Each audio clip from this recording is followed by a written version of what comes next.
Izpitni center je program Centra za slovenščino kot drugi in tuji jezik, ki se ukvarja s preverjanjem znanja slovenščine kot drugega in tujega jezika in certificiranjem tega znanja.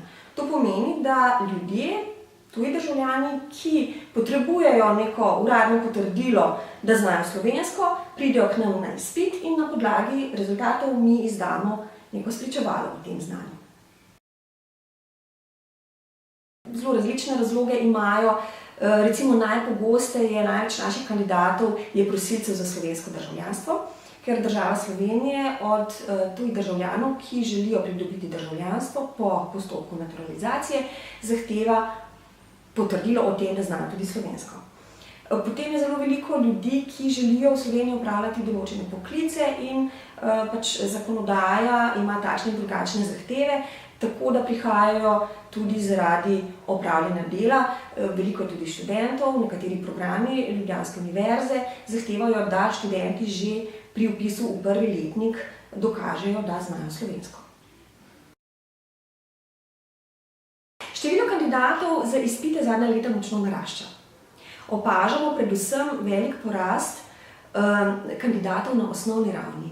Najbrž je eden od razlogov tudi ta, da država Slovenija omogoča eno brezplačno opravljanje izpita na osnovni ravni in sicer vsem tistim, ki so šli prej na tečaj po uredbi o zagotavljanju pomoči državljanom tretjih držav.